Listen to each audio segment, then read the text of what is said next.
Imagine waking up to find your car gone, towed without warning, for a mistake so small it didn't even seem real.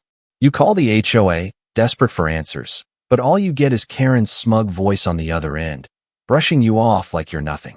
The tension builds as the law steps in, and the fight for control over your own neighborhood turns into an all-out war. The rules were never the issue, it was power. And Karen? She was about to lose it all. Welcome back to Confessions of HOA. If you're new here, make sure to like and subscribe. It was the kind of neighborhood where everything looked perfect on the surface. The manicured lawns, the well-kept houses, the families strolling down tree-lined streets on Sunday afternoons. The kind of place where you could feel safe, where everything seemed so peaceful, so normal. But there was always something beneath that serene facade that felt off. Something that hung in the air like a storm cloud, just waiting to burst. That something was the HOA. It wasn't just any homeowners association. This one had a power-hungry president who made it her mission to enforce every little rule to the letter. Karen, as the president of the HOA, she was the self-appointed gatekeeper of order. But let me be clear, Karen wasn't about keeping the peace. No, she thrived on controlling every aspect of our lives. It wasn't enough for her to make sure the grass stayed a particular length or that fences were painted a certain shade. She would go to extreme lengths to ensure that not a single leaf fell out of place, no matter the cost. Every encounter with her felt like an interrogation. From the moment you stepped outside your house, you could feel her eyes on you. And God forbid you made a mistake, even a small one. If you parked an inch too far out of your driveway, or heaven forbid, didn't cut your hedge perfectly straight, Karen was there, issuing fines like clockwork. She loved the power it gave her, the way she could lord over everyone in the neighborhood, watching from her perch of self-importance. As much as I tried to avoid any conflict, I could feel the tension building. People in the neighborhood started to whisper. It was always something with Karen. The whispers spoke of her petty complaints, her power trips, and how she used the HOA to settle personal scores with neighbors. The truth was, Karen wasn't just enforcing rules. She was manipulating them for her own gain. It was only a matter of time before I found myself at the center of her latest power play. I had no idea then, but this perfect, peaceful neighborhood was about to become the stage for something much bigger. Something I never saw coming. What would happen when Karen took things too far? Would I be the next target? Or was this the tipping point for the entire neighborhood? It was a Saturday morning, just another peaceful day in the neighborhood. The sun was out, and I was trimming the hedges in my front yard, enjoying the quiet. I hadn't realized it at the time, but I had trimmed one of the bushes a little too far over the boundary line, just an inch or two, barely noticeable. It was one of those little things that would probably go unnoticed in any other neighborhood, but not here, not with Karen. I was about to put the hedge trimmer back in the garage when I heard a voice, sharp and uninviting.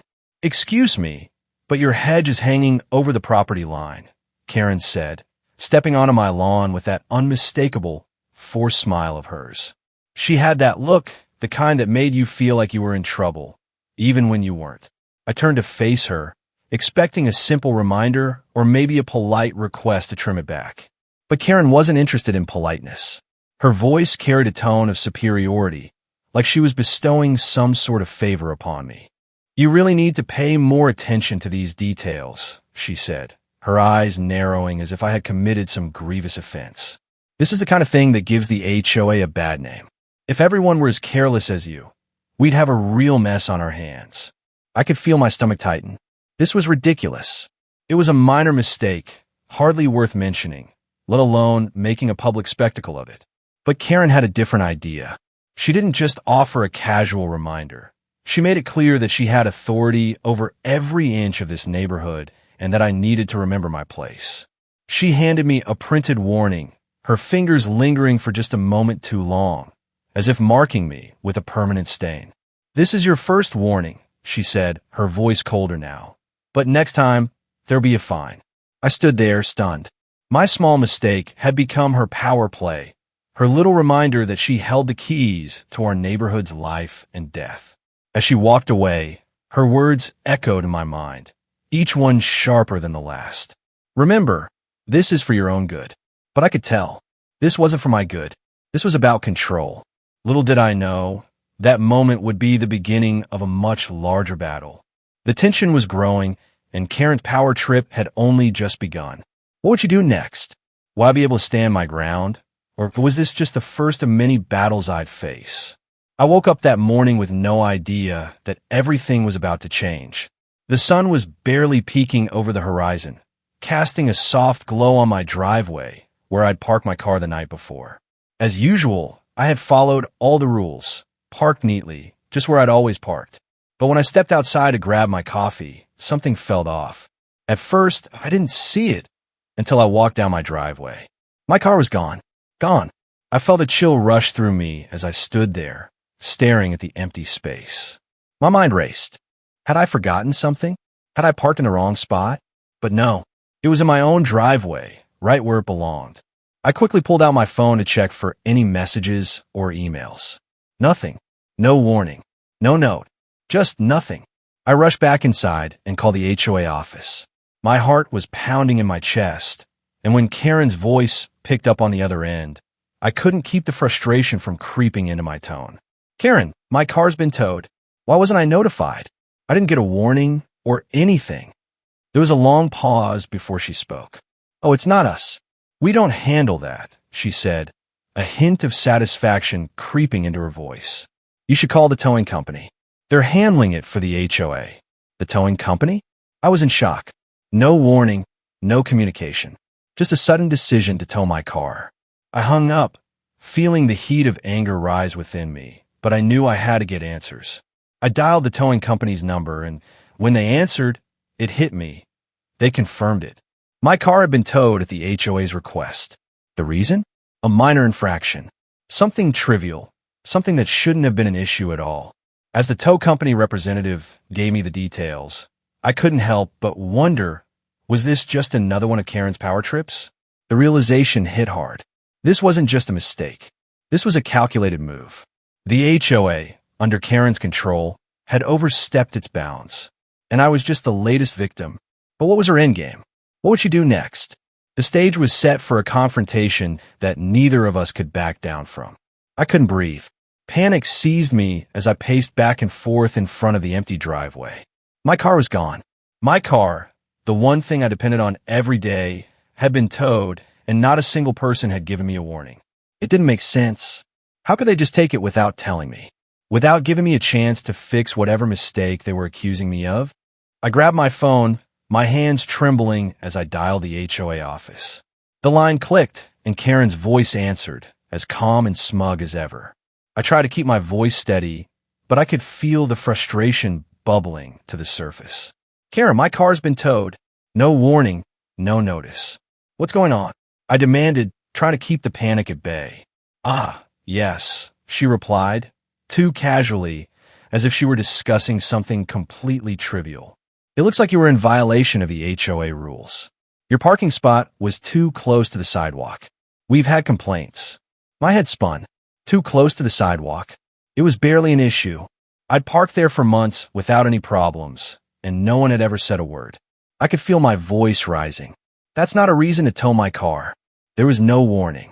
You just took it. Well, Karen said, the smugness dripping from her words, rules are rules. You know how it goes. She was dismissive, almost amused by my distress. My blood was boiling now. Rules are rules? Are you serious, Karen? The words came out before I could stop them. I was furious, beyond furious. This wasn't just about a petty parking issue. It was about control. She was enjoying this. Enjoying watching me scramble. Enjoying having that power over me. I didn't even wait for her to say anything else. I hung up, my heart racing. The anger surged in waves, but I knew I had to confront her face to face. I grabbed my keys, stormed out the door, and headed straight to the HOA office. This time, I wasn't going to let her brush me off. When I arrived at the office, Karen was already there, sitting behind her desk, looking as smug as ever. The second I walked in, she didn't even bother to greet me. She just looked up with that same condescending smile. Well, you've come to complain, I see. I stood there, fists clenched, staring her down. You can't just do this. You can't just take my car and not say a word. Karen leaned back in her chair, acting as if this was all just a minor inconvenience for her. You know the rules, she said with a shrug. If you want to fight it, you can take it up with the board. But that's how things work around here. You'll learn. I could feel my patience snapping. You've gone too far this time, Karen, I said, my voice low and shaking with rage. She just smirked. Rules are rules. Maybe next time you'll follow them. The words hit harder than I expected, lingering in the air like a challenge. It wasn't about the rules anymore. It was about control. She wasn't just enforcing them. She was relishing the power, and I had just become her latest target. As I turned and walked out, I knew I couldn't back down now. The real battle had just begun. But what would Karen do next? Would she try to push even harder? Or was this the point where I finally took a stand? I couldn't just sit there and let Karen's abuse of power go unchecked. My mind raced as I thought through my options. I had tried to reason with her, tried to navigate this ridiculous HOA maze, but nothing had worked. The anger still burned, but now I felt a sense of urgency. My car had been taken without warning, and I had to find out if that was even legal. I picked up my phone, hands shaking with frustration as I dialed the local police department. I explained the situation, telling them about the illegal towing and the lack of communication from the HOA. The officer who answered was surprisingly receptive. I'll send someone over to take a look, she said, her voice steady but sympathetic. Within an hour, a patrol car pulled up in front of my house. 2 officers stepped out and approached me. I explained everything again, my voice a little steadier now, and they nodded, taking notes. They seemed just as confused as I was. They couldn't understand why I hadn't been given any prior warning, why the towing company had acted so quickly, and why Karen had been so dismissive when I called the HOA. They asked me for the details of the tow and the documents that had been issued. When I showed them the warning Karen had given me earlier, one of the officers raised an eyebrow. This isn't a proper notice of any violation, he said, scanning the paper. This is more like a you're being watched letter than a formal warning. I felt a small spark of hope. Maybe this wasn't just some bureaucratic mess. Maybe Karen had overstepped and the law was on my side. The officers assured me that they would take my case seriously. They even made a few calls to the towing company, which resulted in my car being returned. But the investigation didn't end there. As they dug deeper, they began to raise more questions. They asked about the HOA's practices, about Karen's role, and about whether this was the first time something like this had happened. The officers didn't seem convinced that this was just a one-off mistake. As the officers left, one of them gave me a look that said more than words could. We'll keep looking into it. But I get the sense this isn't the first time someone's been taken advantage of around here. I couldn't believe it. The police were involved now. And Karen? She had no idea what was coming next. What would happen when the investigation went deeper? Would Karen's carefully constructed power crumble under the weight of her own deceit? The more the police dug into the towing incident, the more unsettling things became. They weren't just questioning Karen's handling of my car. They were uncovering something much darker. As I sat at home, waiting for updates, I couldn't shake the nagging feeling that there was more to this than just a petty violation. One evening, I bumped into a neighbor while walking my dog. His name was Tom, and he'd lived in the neighborhood for years. I'd always gotten along with him, but I didn't know much about the HOA's inner workings. Tom, on the other hand, had seen it all. He was one of the few people in the neighborhood who wasn't intimidated by Karen, and over the course of our conversation, he began to drop hints about her true nature. You know, Karen's not as innocent as she lets on, he said, glancing around as if making sure no one was listening. I've heard things that go way beyond trimming hedges and parking too close to the sidewalk. I leaned in, my curiosity piqued. What do you mean? I asked, trying to keep my voice steady, but inside, I was already on edge. Tom sighed, looking uncomfortable. Karen's been using her position to get people into trouble.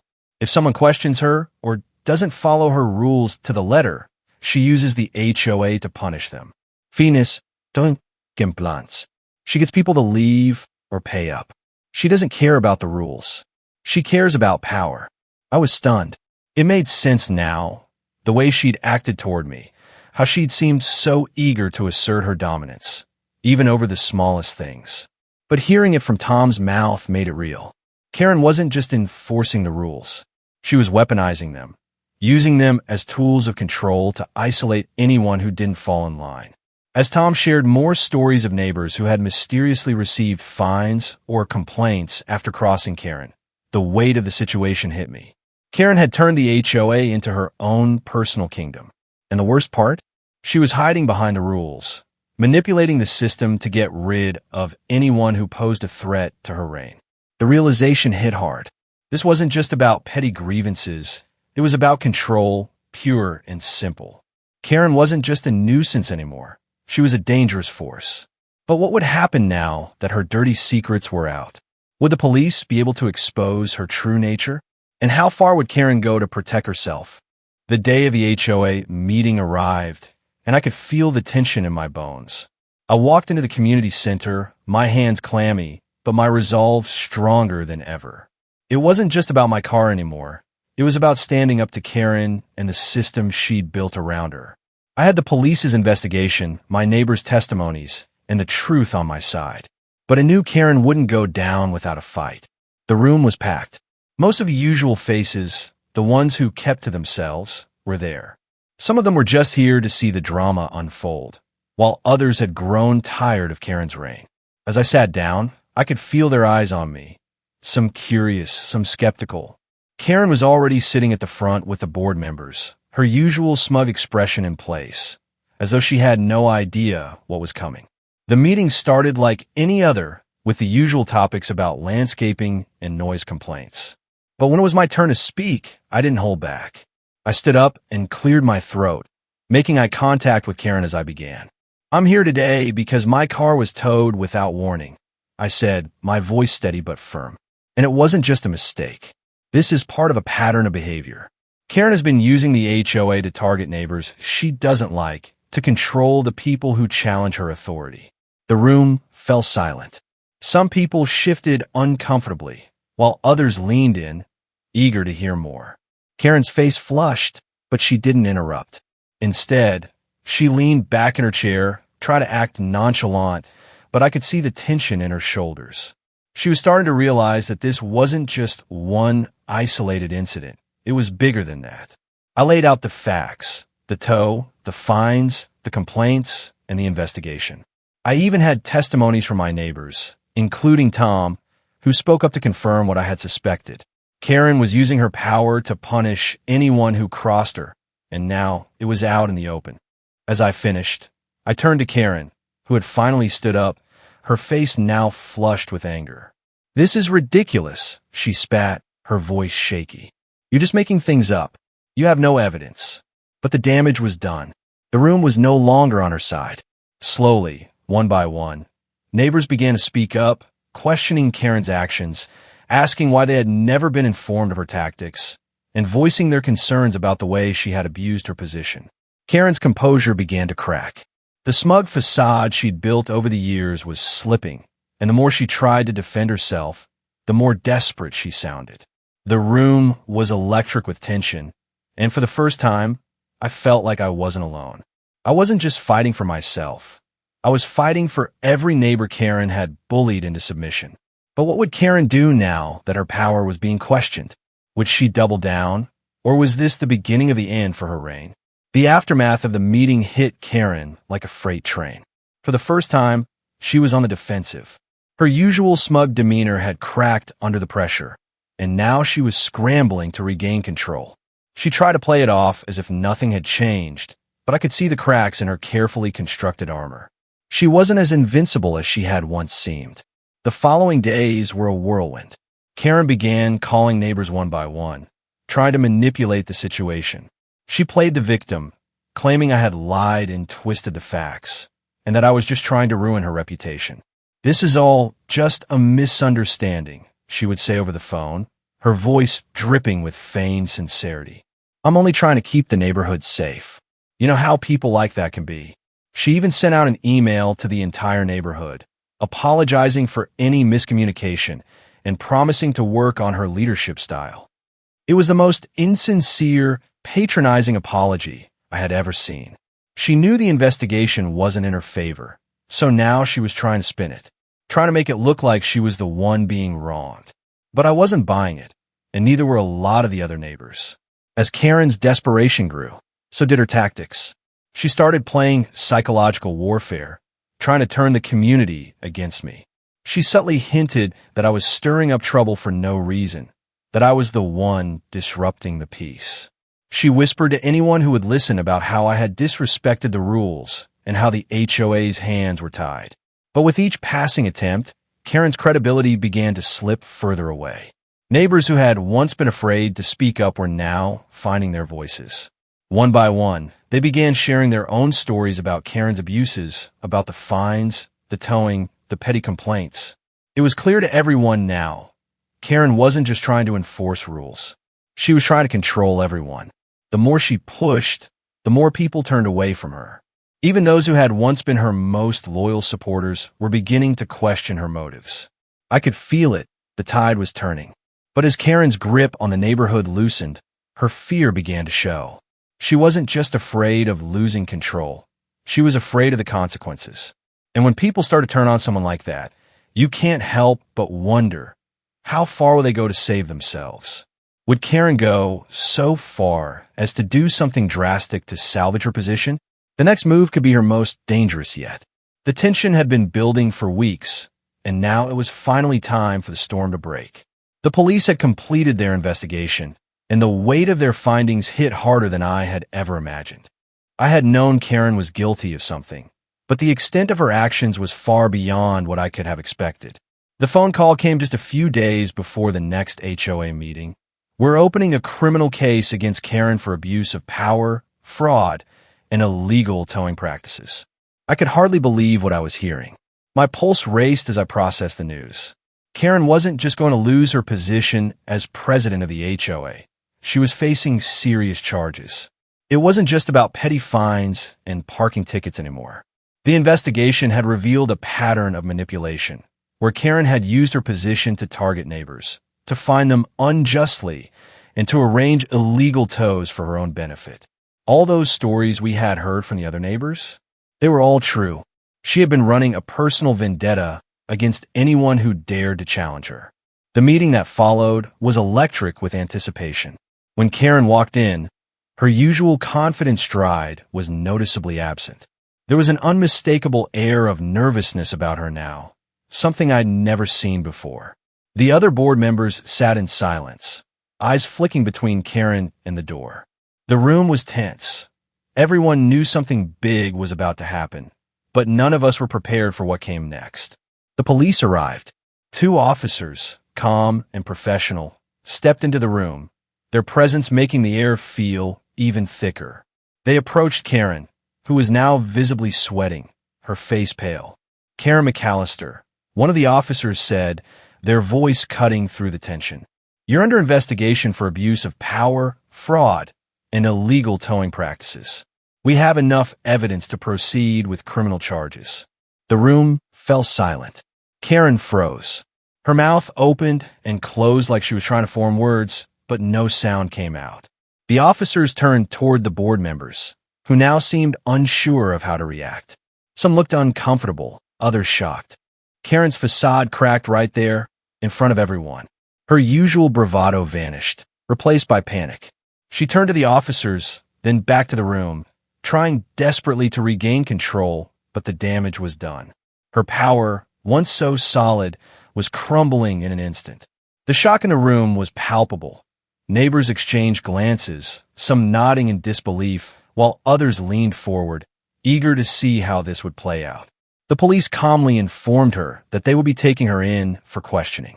Her attempts to speak were drowned out by the gravity of the situation. As they escorted her out, the neighborhood had witnessed the collapse of her reign, an end that had been a long time coming. What would happen to Karen now that the law was involved? Would her once ironclad hold over the neighborhood finally break for good? The next few days would tell. The days following Karen's arrest were a blur of disbelief and relief. Her fall from grace was swift, but it was satisfying to see it unfold. The HOA board, once her loyal supporters, began distancing themselves from her almost immediately. No one wanted to be associated with the chaos she had created. One by one, board members issued statements, either resigning or publicly stating their disapproval of her actions. It was as if the community had collectively exhaled for the first time in years. Karen's reputation, once built on fear and manipulation, was in tatters. Neighbors who had once been too scared to speak up were now freely discussing how they'd been affected by her petty rules and invasive behavior. Fines were being revoked, and toes were being undone. The neighborhood that had once lived in constant tension was finally finding peace again. It was a new beginning for all of us, one where the power was finally back in the hands of the people, not a single tyrannical figurehead. As I stood outside my house, looking around at the calm, familiar streets, I couldn't help but reflect on everything that. The taste of revenge was sweet, yes, but the real triumph was knowing that we had taken back control of our lives. Karen's reign had ended, but the lessons from this ordeal would stay with us forever. It wasn't just about standing up to a bully. It was about standing up for what was right, even when the odds seemed impossible. So, to anyone watching this, take this as a lesson. When you face injustice, when you're up against someone who abuses their power, don't back down. Stand up, speak out, and remember that justice always finds its way. If you enjoyed this story and want to hear more, make sure to like this video, subscribe to Confessions of HOA, and hit that bell for more dramatic, real-life stories. Thanks for watching.